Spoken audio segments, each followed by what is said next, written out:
So in this module we are going to discuss about the human resource management. This is the fourth part, and in this part we are going to discuss about the industrial relations and the workers participation, and this covers the quality of life concept too, and we also will be discussing about the importance and the scope and the significance of industrial relations in human resource management. So if we look into the concept of the industrial relation and the workers participation, so the concept of industrial relations have been widened, which shows the relationship that exists between the state and its employees, and the employers, and the firm and the organization. So Dunlop approach is one of its approach which helps in analyzing and helps in interpreting and for the better understanding the industrial facts and practices. So we're going to discuss about the quality of work life, which is interpreted differently by different people. It refers to the quality of relationship which exist among the employees and overall working environment in an organization. So in order to determine and in order to analyze and resolve work related problems, quality circles are formed with small group of employees. So the grievances which are developed between the among the employees in an organization, so when the employees are dissatisfied with their job and its nature, so employee engagement occurs when the employee hold a positive attitude towards their work. So and they'll only do their best efforts and with all their abilities when they have a positive attitudes toward the organization. So for the employee value proposition of any organization, which mainly involves in offering the organization which the future or the current employees value, or which would help them to either join or remain with the organization. So these all concepts will be detailedly explained in this chapter in this industrial relations. So we are going to analyze how we can mold the working conditions or the work conditions of the employees to a positive attitude in order to give their 100% to the organization. If we discuss the meaning of the industrial relations, so the generally the industrial relations refers to the relationship which exists among the employees and the management in a regular industrial work.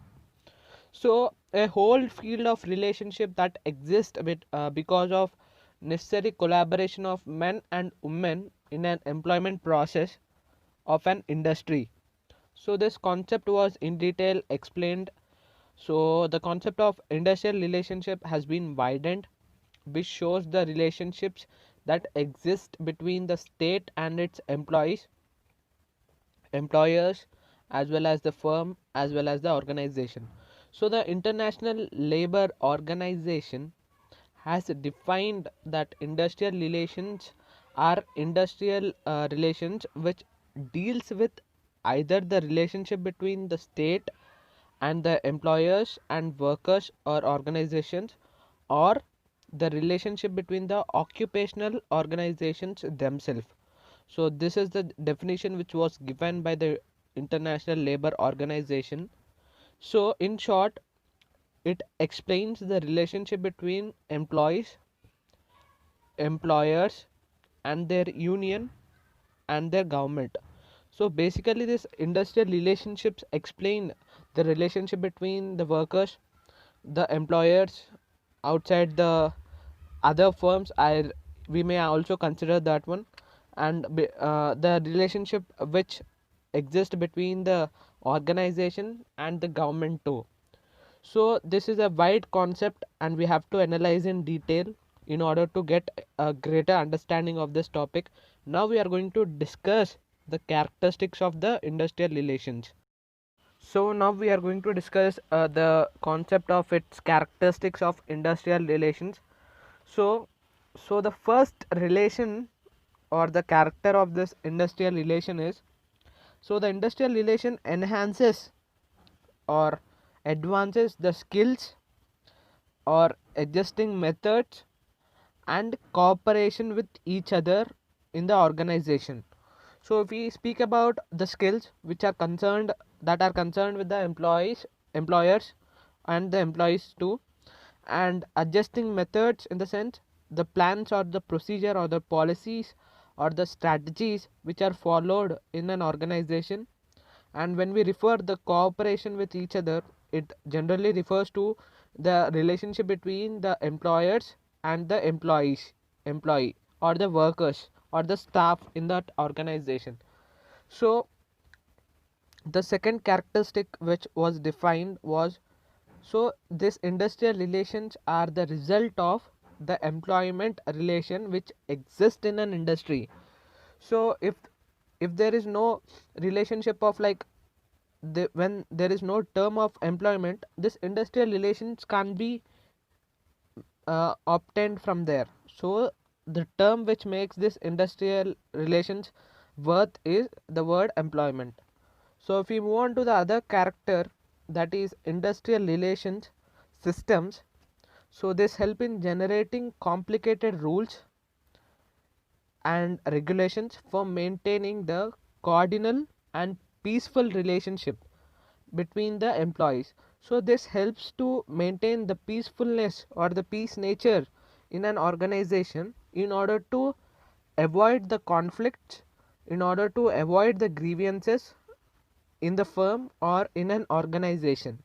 So if we move on to the other one, it helps to build government buildings industrial relations with the, it enables to enhance the relationship between the government. So with the help of, for example, with the help of laws, LAWS laws or rules or agreements or awards, etc. So the government will be bringing up many policies, many strategical work or strategies which helps to enhance the business organizational, and which help the organization to develop itself. So if we move on to the other character, that the employees and their organization, so the employees and their association and the government are the key factors of this industrial relationships. So if we speak about the relationship which exists between the employers and the employees and the government are known as generally industrial relations. So if we move on to the next topic, that is factors which are influencing this industrial relation. So the first factor is institutional factors. So this institutional factors which influence the industrial relations are the policies of the government or the legislations for laborers or for voluntary codes or for collective agreements or codes for the employee federations of employers or the social institutions such as community, such as caste, joint family, creed, or system of belief, of work attitudes or power status. So these institutional factors are those which guide, which regulate to maintain an ethical, to maintain the professional ethics in the industrial relationship.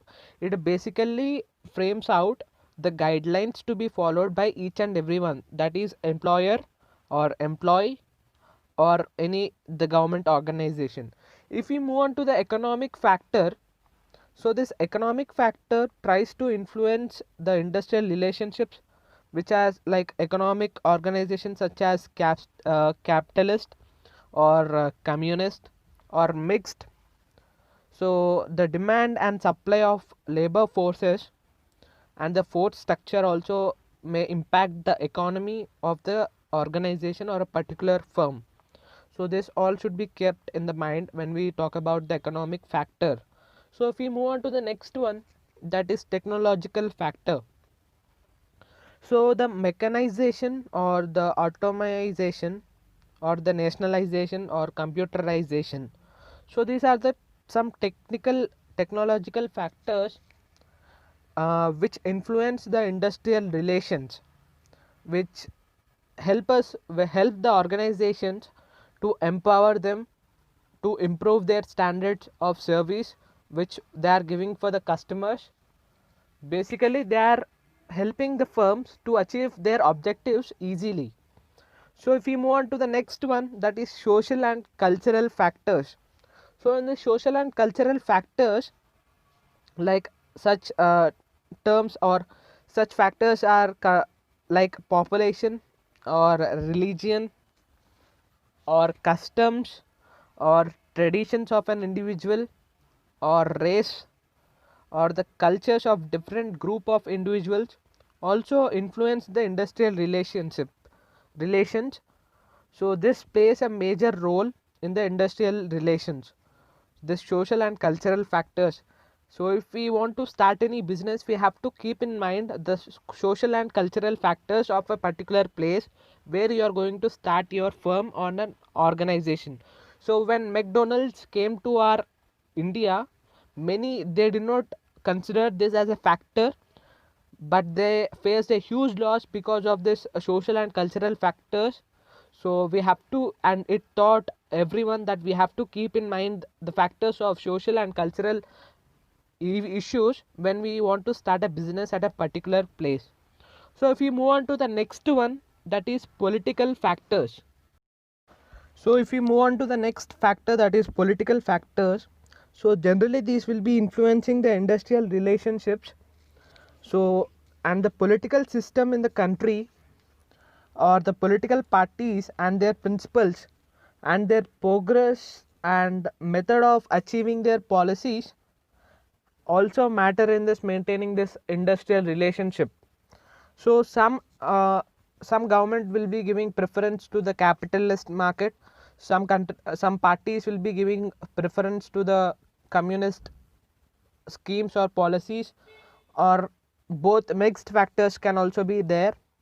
So this influence will be playing an important role, and the participation in the trade unions by the government also plays a very important or a crucial role while we discuss about this political factors. While we are moving into the other factor, that is governmental factor. So these are like policies of the government such as industrial policy or the economic policy or the labor policy or even the export policy. So this will be a major influence in the organization's sector because they guide or they regulate the organization goals.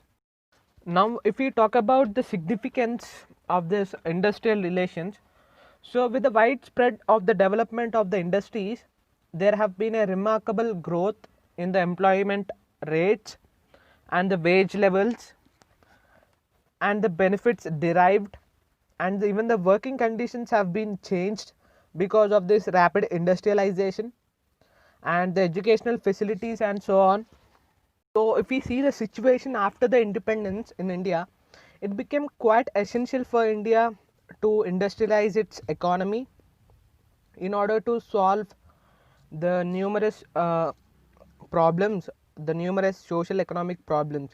So with the introduction of the planning period, many significant efforts were made for the development of India's economy rapidly. So the rapid and the planned industrial development has resulted in the increase in the size of industrial labor, which further resulted in the creation and the development of trade unions and several other different social groups too.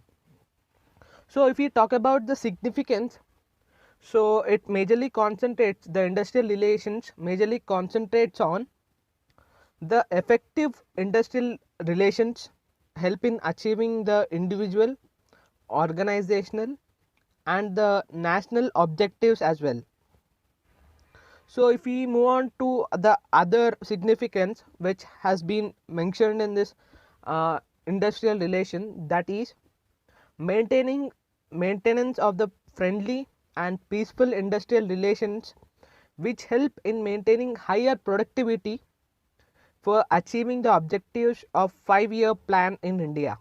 So if we maintain a friendly relationship, that helps us to increase the achieve the higher productivity in the organization. So it speaks about that one, which is related to 5-year plan. If we move on to other one, the success or the failure of an Indian 5-year plan greatly depends upon the maintenance of peaceful and friendly relationship between the employer and the employee. So there is a requirement of maintaining a peaceful relationship between the employer and employee in order to achieve our organizational goals. So if we move on to the other one, so the significance may be, in the absence of friendly and peaceful industrial relations, that would be lead to a wastage or class hatred or rentful mutual relations or hurdles in the process of the nation. So we maintaining a friendly relationship is must and should. So it plays a very crucial role in an organization achieving the organizational objectives. So if we move on to the next one, so it generally describes about the ineffective and poor industrial relations which influence the production as well as the national income adversely and obstruct the progress of the nation. So this industrial relations could even obstruct the progress of the nation too. So this industrial relations should be given an important role or importance in the organization in order to achieve the progress of the nation. So it also affects or works in effective industrial relations, helps in avoiding the industrial disputes and setting the differences. So the effective industrial relations help us to avoid the industrial disputes. So it also helps in eliminating the misunderstanding or redressing or the grievance and creating a peaceful atmosphere and encouraging the workers to peaceful settlement of their disputes. So this in turn has many effects. So this industrial relations has many much significance in playing a role between the relation between playing a role crucial role between the relation of an employer as well as an employee and creating a role in developing the nation progress is also is dependent upon this significance of this industrial relations. So maintaining a healthy industrial relations is much essential nowadays. There are certain principles which has to be followed to maintain a sound and effective industrial relations, and we are going to discuss each and every principle in order to maintain this effective industrial relations. So for maintaining this effective relation industries in the organizations, we have to follow 5 basic steps. So the first step is support from the top management. See, so the employer worth must be identified and respected in an organization. So they must be even given the right of personal freedom and equal opportunities, and the employer, the management, the workers and their respectives must also have a mutual respect, confidence and understanding, goodwill and acceptance of responsibility while performing the rights and duties of their job. And the employees representing the management and the workers and the different organizations should have better understanding between them.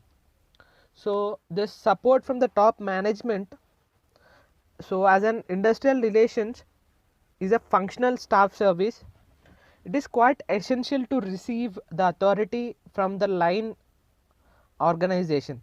So the top level authorities such as the president or the chairman or the vice president must develop an industrial relations director report that should be set an example for the others. So if we maintain a record of this industrial relationships or relations, so it help us to progress, it help us to advance ourselves, it help us to train ourselves, build ourselves, progress or it helps us to achieve something, the goals of an organization. So the other step is effective personal policies. So the personal policies from a part of a business philosophy, so they usually guide in taking human relation decisions of a firm. So the main aim of these policies are to plan in advance. If we plan in advance, so we'll be much stable in the times of hard situation or critical situation or any crisis in the market. We'll be able to stabilize ourselves. If we are not planning in advance, that will be affecting our future development too. So the actions which need to be taken for handling various problems can also affect, should be effective when they are followed at all the levels.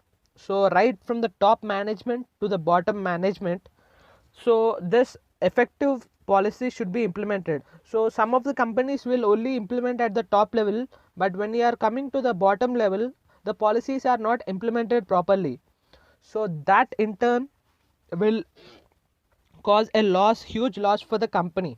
So the management should ensure that the policies or the framework or the strategies which they implement should be followed by all the levels. We have top level, middle level and bottom level management. So the policy should be followed in these three levels. So the next step is adequate or appropriate practices. So the appropriate practices and procedure system must be developed by professionals in order to change their ideas into action.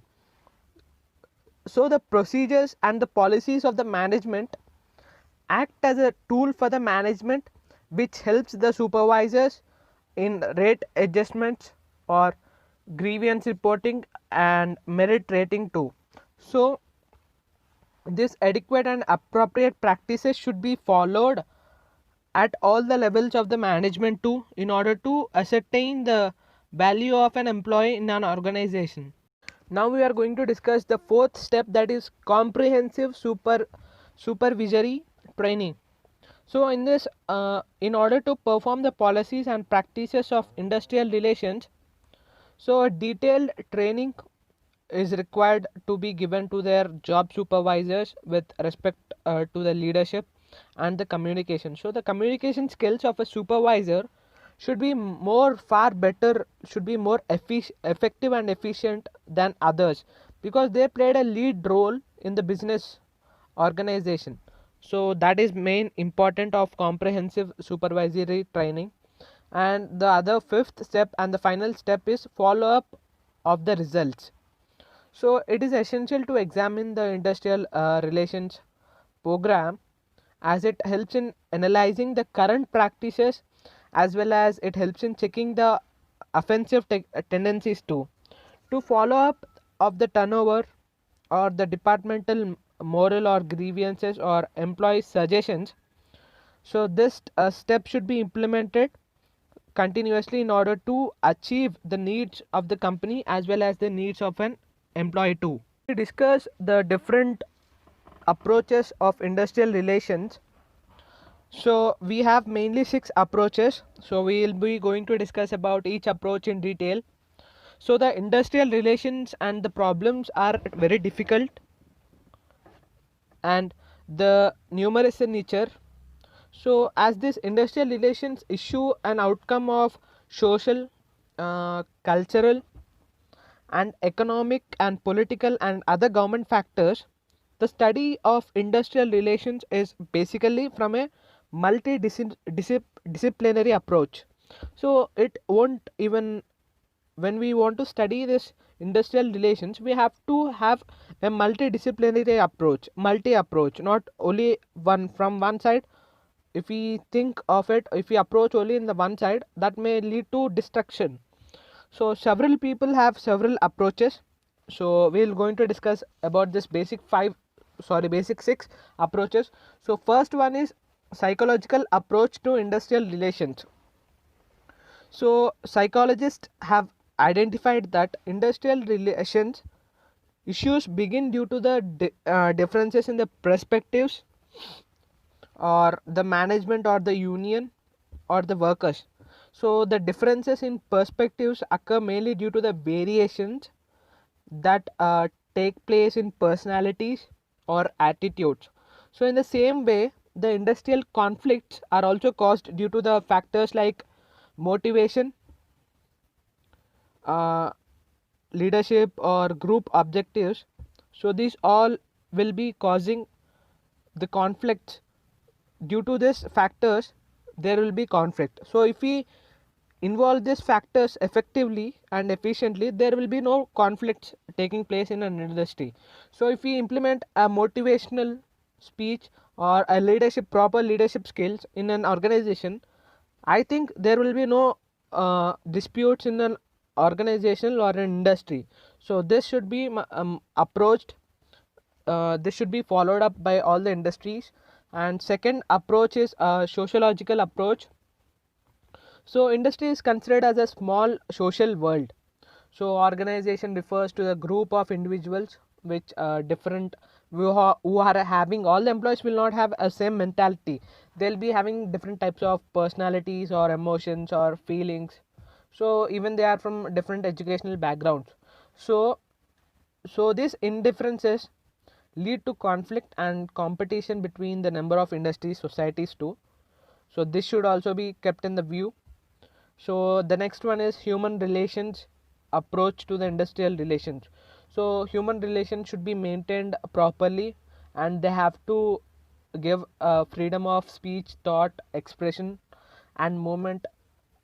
So even trying to control them every time will be leading to destruction of an organization too. So they have to give this all rights, all their freedom, so that they can work and keep their 100% efforts in this. So the next one is Gandhian approach to industrial relations. So generally this Gandhian approach principles state the truth, non-violence, and non-possession. So these principles are followed in this type of approach. So though the principles, the non-violence and the truth, Gandhiji outlined a peaceful coexistence of a capital and the labor. So the trusteeship refers to the cooperation between the capital and the labor. So this is followed in this process of Gandhian approach to industrial relations. All the Gandhian principles are followed. So the next approach is Dunlop's approach. So as per this, it is designed as a systematic structure of industrial relations in his book, that is Dunlop. So the main aim of this approach is to provide tools which help in analyzing, interpreting, and having a better understanding of industrial facts and practices. So this Dunlop approach is mainly focused on analyzing, interpreting, and having a better knowledge of the industrial facts. If we move on to the other approach, that is interactive outcome of human resource management approach, that the human resource management is concerned with the management of the employees and the rights of the employees also. So the main activities of human resource management are human resource development, compensation, optimization, utilization of human resources. So in this approach we'll be following all the principles of human resource management and the human resource development, which is a subtopic of this human resource management, for maximum utilization of the workers or the human force which is available in an organization. So these are the six different approaches for this industrial relationships and relations I have, and you will be having a greater knowledge regarding this six. So the next concept is quality of work life, that is generally termed as QWL. So this if we look into the definition, so it refers to the quality of relationship which exist among the employees and overall working environment. So generally this is based upon the environment of an organization, particularly with regards to the human being in an organization. So the determinants of this quality of work life are of five factors, that is job involvement, which is basically refers to the extent of which an individual is identifies or recognized with his job or level of ego involvement in his job. So this is job involvement. For example, if you take the employees who are highly involved in their job, spend more time and more energy on their job and try to produce more productive results for the organization. So in short, they put more than their 100% effect. So if we move on to the next one, that is job satisfaction. So the satisfaction which the employee will be getting, like the workers have their job environment which involves the job's satisfaction is associated with the job involvement, and the employees get connected with their jobs, and the work will be and the jobs will be connected with the employees. So for example, if you take the employees who are highly involved in their job are generally satisfied with their work or the job, while the employees who have less involved in their job are disgusted or dissatisfied with their jobs. So if you move on to the other one, that is sense of competence. So the sense of competence refers to the feelings of the confidence which a person has towards his own competence. Like the job involvement and the sense of competence support each other. So if an employee feels competent, he increases job involvement with the future, with further help in increasing his job satisfaction. So all these are interlinked. So if we move on to the job performance, so if an employee holds a greater job involvement and a greater satisfaction and the sense of competence, it will ultimately increase the level of performance. So all these are interconnected, and if all these are well done, so the fifth will be also done very well. So the productivity will be high if the person involves in his job, and if it is satisfied and is ready to compete, so his basically his job performance will increase. That leads to this productivity increase also. So now we are going to discuss about next topic is outsourcing. So if we go to the definition, so a work that has been done previously by the internal employees in an organization, but it is now being contracted to outsiders, that is known as outsourcing. So if a company previously it hires on its own, but now it has been consulting any outsourcing agency for the employees, so that is known as outsourcing. So so these are the basic definition of outsourcing, and now we are going to discuss about the benefits of outsourcing. So if we now analyze the benefits or the importance of this outsourcing, so first one is increase in the efficiency. So the companies that do every time by themselves have much higher research and development and marketing and distribution expenses, all of which have been passed on to a customer. So an outside provider cost structure and economy of the scale can give the firm an important competitive advantage over the others. So if we go for the second benefit, that is a reduction or reduced labor cost. So hiring and training staff for a short period or for a short time, so this can be turning very expensive by the industries, and temporary employees don't always live upon expectations. So outsourcing lets the firm on human resource where it is needed the most. So we can choose what type of employees do we want from the outsourcing. If we want to employ ourselves, so the employee may not be so that will be high risk of we have to spend more on even interviews sections also. So that in turn leads to, if we go for any outsourcing, so that in turn leads to reduction of the labor cost of an organization. Now if we move on to the next one, that is undertaking new projects. So a good outsourcing firm has the resources to start projects right away.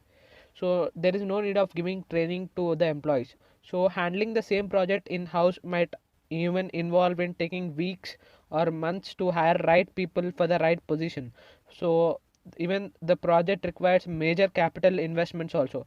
So if we move on to outsourcing, that will be very easy for us, very convenient in order to recruit the right candidates, because they'll be there in the outsourcing department, outsourcing firm, they already been classified as per their experience, as per their training skills, etc., so that we can easily hire them without any spending delay or without any delay. The next benefit is we can focus on our core business. So if suppose if there is any construction company, if it want to hire it employees on its own, so it should even focus on hiring of the employees and focus on their projects as well as tenders, etc. So that leads to a big problematic situation in the organization. So if we go for outsourcing, that will be very easy and the risk will be shared to that outsourcing agency, so that our focus will be only on the core business. So the next one is level the playing field. So most small firms simply can't afford to match in-house support services that the larger companies maintain. So outsourcing can help the small firms act as a big by giving them access to the same economies of scale, efficiency and expertise for the large scale which they offer for the large scale companies also. It also helps in cost restructuring. So the open leverage is a measure that compares the fixed cost to the variable cost.